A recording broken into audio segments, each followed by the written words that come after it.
یاریەکە لە بواری بلوکچین و مێتاڤێرسە کە ئێوە بێ بەرامبەر دەتوانن لەم یاریەی دراوی ئەلکترۆنی و هەروەها NFT بەدەست بهێنن کە لە ناو کوین مارکێت کەپی ئەم دراوە لیست بووە بە 2 سنتیە.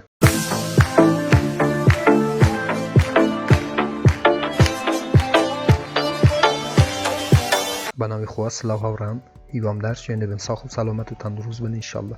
بەڕێزان دیسانەوە منی هاتماین لە خزمەتی ئێوە بۆ پێشکەشکردنی ڤیدیۆیەکی تر لە زنجیرە ڤیدیۆکانی بەدەستهێنانی پارە لە ئینتەرنێت، لە پێیجی فێسبووکی بەدەستهێنانی پارە لە ئینتەرنێت، هەروەها لە چەنێلی یوتیوبی بەدەستهێنانی پارە لە ئینتەرنێت.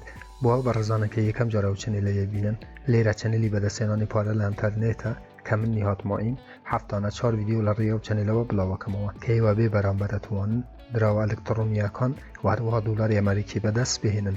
بۆ ئەوەی ئێوە هیچێک لە ڤیدیۆکانی داهاتوو لە دەست نەدەن کە من بڵاویانەکەمەوە، چەنێلەکە سابسکرایب بکەن، زەنگولەی تەنیشتێک چالاک بکەن بۆ ئەوەی هەر کاتێک ئەمە ڤیدیۆیەک ئاپلۆد دەکەم یاخود بڵاوەکەمەوە یوتیوب لە ڕێی نۆتیفیکیشنەوە ئێوە یاگادار بکاتەوە و یەکەم کەس بن کە بێن ڤیدیۆکان ببینن. بەڵێ هاوڕێیان، ئەمڕۆ شاریەکی زۆر خۆش بۆ ئێوە ئامادەم کردووە کە ئێوە بێ بەرامبەر دەتوانن لەم یاریەی دراوی ئەلکترۆنی و هەروەها NFT ئەم یاریەیە بەدەست بهێنین.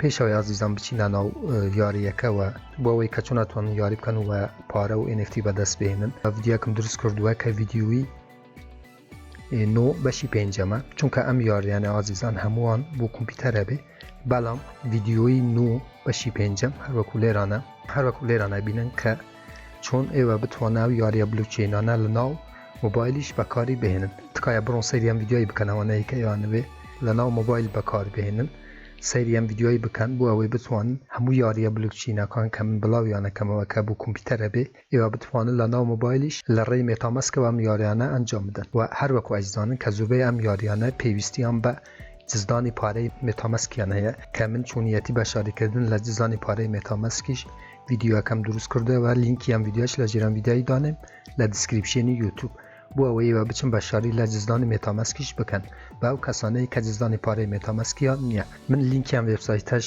هەروەها لە دیسکریپشنی یوتیوب دانم، کاتێک کلیکەکەن دێ ناو سەفحەیە لێرانە مارکێت پلیس هەیە. مارکێت پلیس بەڕێزانم ئەو شوێنەیە کە NFTەکانی ئەو یاریە تێدایە، واتە هەر کەسی بیوێ سەرمایەی دابنێ. یەکەم جار ئازیزان ئەم یاریە فری تو ئێرنە، واتە بەلا شێوەتوانن یاری بکەن و NFT و پارە بەدەست بهێنن، بەڵام لێرانە NFTش هەیە. هەر کەسی بیوێ لە یاریەکەی بە قووەت بێ ئەتوانی بێت و NFT ئەم یاریانە بکڕێت کە نرخیشیان دیارە ئازیزان. لێرانە کانێکت و والێتەکەیت وە بۆ ئەوەی زیاتر ئایتێم و پارە و NFT بەدەست بهێنی ئەتوانی لە بەشی مارکێت پلیس بیت و NFTەکان بکڕێت کە ئەم یاریە ئازیزان لەسەر نێتوۆرکی باینەنسیە. ئێوەتە یەکەم جار لێرانە لە سەرەوە نێتوۆرکەکە بکەنە باینەنس سمارت چین کە من لە ڤیدیۆی 9 بەشی 5ەم چونیەتی ئەدکردنی نێتوۆرکەکانیش بۆ ئێوە شەرحم کردووە. سەیری ڤیدیۆکە بکەن، ڤیدیۆی 9 بەشی 5ەم زۆر بە کەلکی ئێوە دێت.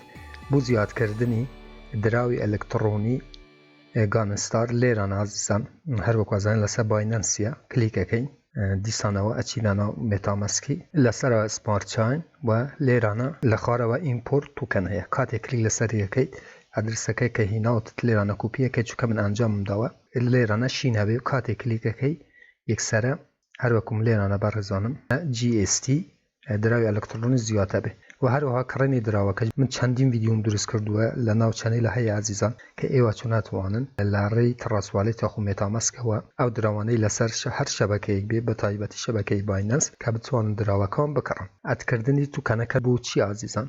هەر کاتێک کە بتوێ NFT بکڕێت یاخود فری لەو گەیمە پارەی بەدەست بهێنی یەکسەرە بێتە ناو جزانی پارەی تووە لێرانە پارەکەت پیشانەدا.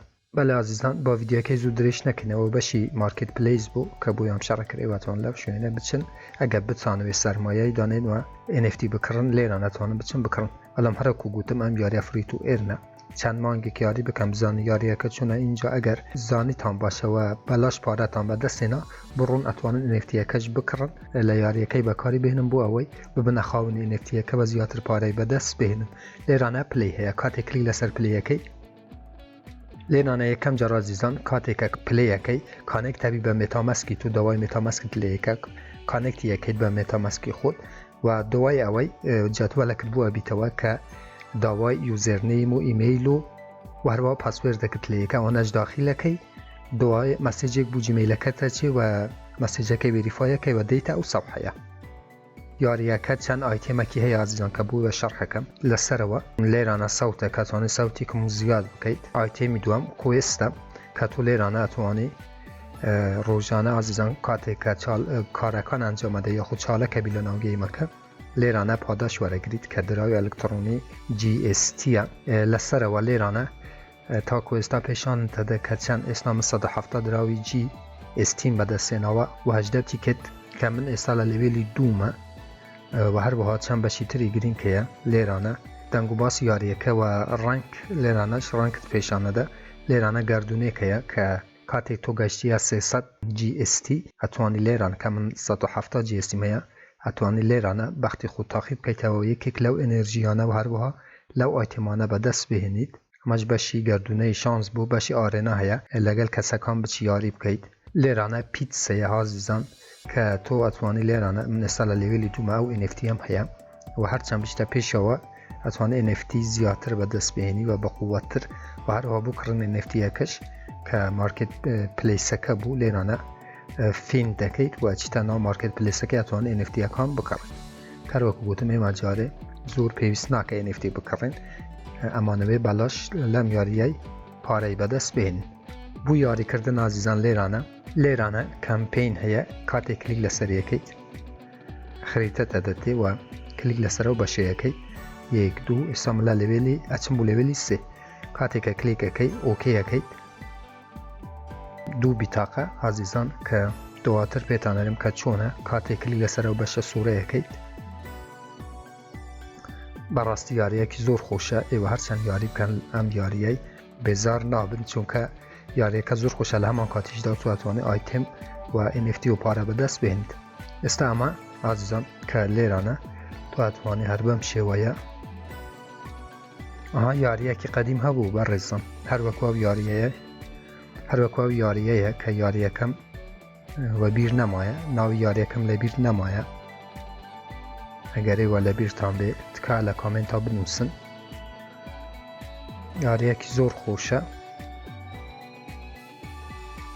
لە خۆرەوە ئازیزان هەروەکو بینن لێرانە قودرەتی من پیشانەدە ئازیزان تەماشا ئێستا و لێرانە ئەو کارتە بووە ئەم ئایتێمە سەیریکەن چەند بەقووەترەوە ئەتوانم ئەتەکی باشتر بە دوژمنەکەم بدەم. بینیتان ئێستا سێ هێلکەی فرەدا ئەلام پێ نەکەوت منیش تازە یاریەکەم و زۆر شارەزانیم لەم یاریەی بەڵام یاریەکی زۆر خۆشە و لە هەمان کاتیشداوە ئەتوانن لەم یاریەی دراو ئەلکترۆنی و هەروەها NFT بەدەست بهێنن.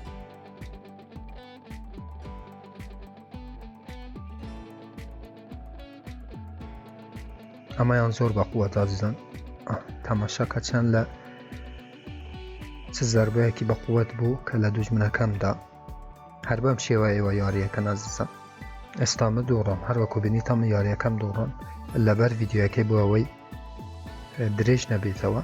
یاریەکە هەر بەم شێوەیە بۆ ئازیزان کە زۆر ئاسانە و بەشەکانی تریشم بۆیەوە شەرح کرد کە چونەتانن لەم یاریەی هەروەکو بینن لەسەرەوە 18 تیکێتم هەبوو ئێستا بوو بە 16 بۆ هەر یاریکردنێک تۆ پێویستیت بە 2 تیکێت هەیە واتە بۆ هەر فڕێک 2 تیکێت لێرانە کەم بێتەوە کە زۆر ئاساییە و ئێوەتوانن بێنام یاریە شاوڕان کە هەروەکو گوتم دراوی ئەلکترۆنی و هەروە NFT بەدەست بهێنن بۆ ڕاکێشانی پارەکە و وەکڕینە NFTەکان و چون NFT بەدەست بهێنین جارێ ئازیزان زووە ئێوە وارن چەند مانگی کەم یاریانە کە من ڕۆژانە بۆیەوە بڵاوەکەمەوە بڕۆنە پێشەوە لێوێلەکانتان بچنە پێشەوە و NFTەکانتان باقووەت بکەن دواتر بۆ ئەو هەموو یاریانە کە من بڵاویانەکەمەوە من ڤیدیۆیەکی تایبەت بە یاری NFTەکان بۆیەوە بڵاوەکەمەوە بۆ ئەوەی کە چۆن بتوانن ئەم NFT و یاریانەی دراوانەی کە بەدەستان هێناوە زوو بکەنە پارە و NFTەکەی چۆن بفروشن و لە ئۆپنسی بە گرانترین نرخ ئەو NFTیانەکە بەدەست هێنن بتوانن بفروشن. کە من ڤیدیۆیەکی تایبەتیش بۆ NFT دروستەکەم چونکە زۆر کەس داوای کردووە کە NFT چییە و چۆن دروستی بکەین و چۆن بفروشین و چۆن بەکاری بهێنین. بەڵێ ئازیزان ئەمە بەکوی گشتی یاریەکە بوو نەمویست ڤیدیۆکە زوو درێژ ببیتەوە که یاریه که زور خوش و آسانه و توانم بین یاری بکن و ببرم و لم یاریه NFT و دراوی الکترونی گانستار به دست بهنن. هر رخنه کامن بسیاری که بو لجیر ویدیویا لچنل یوتیوبون بنووسن من بچه‌وان جواب تانه دمم تا ویدیو یکیتر وبسایت یکیتر اپ یکیتر و هر برنامه یکیتر هموتان به خوی گورس برم خواه یار و پناهیه و بیت خواتان لگن.